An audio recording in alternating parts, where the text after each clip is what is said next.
Tahukah kamu nama bangunan ini? Siapa yang membangun? Kapan dibangun? Dan kenapa bangunan ini dibangun? Nah, untuk mengetahui semua jawaban di atas, kamu belajar yang namanya sejarah. Apa sih sejarah itu? Yuk, ikuti penjelasan berikut ini.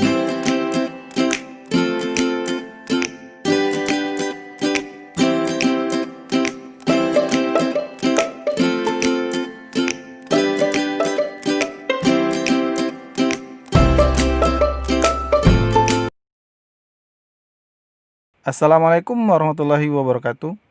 Berjumpa lagi dengan saya Ardi dalam pembelajaran sejarah.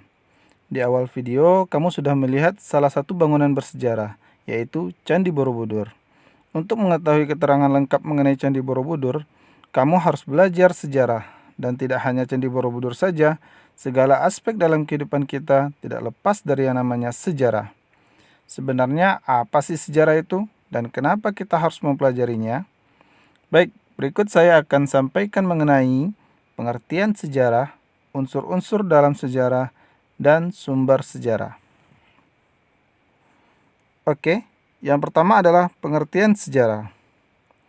Pengertian sejarah secara etimologis atau asal-usul bahasa ialah berasal dari bahasa Arab, yaitu sajarotun, yang artinya pohon. Bahasa ini diserap ke dalam bahasa Indonesia menjadi sejarah. Jika kita perhatikan perkembangan sebuah pohon, hampir sama dengan perkembangan kehidupan manusia yang terdiri dari silsilah, asal-usul, dan riwayat. Dan jika kita buat skema asal-usul kita, akan menyerupai pohon lengkap dengan cabang, ranting, dan daun seperti yang kamu lihat pada gambar berikut ini. Secara umum, pengertian sejarah adalah suatu ilmu pengetahuan yang mempelajari segala peristiwa atau kejadian yang telah terjadi pada masa lampau dalam kehidupan umat manusia. Dan yang kedua adalah unsur-unsur sejarah. Sejarah terdiri dari 3 unsur, yaitu manusia, ruang, dan waktu. Yang pertama, manusia.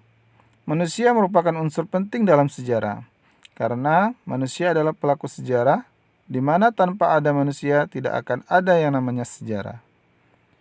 Yang kedua adalah ruang. Ruang adalah tempat terjadinya sebuah peristiwa.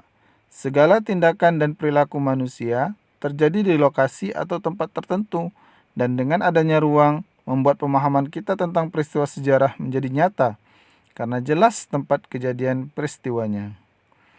Dan yang ketiga adalah waktu. Waktu juga merupakan unsur penting dalam kehidupan manusia. Manusia tidak akan bisa dilepaskan dari yang namanya waktu.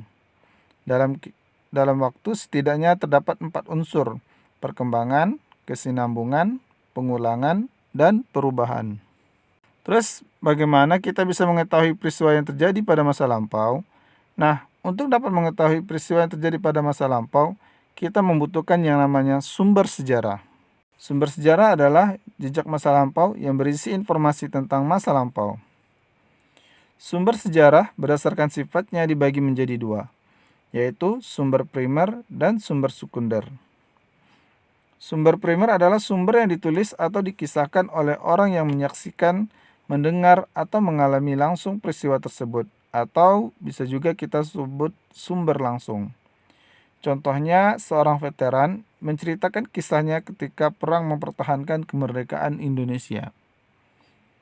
Sementara, sumber sekunder adalah sumber yang didapat dari orang yang mendengar peristiwa tersebut dari orang lain.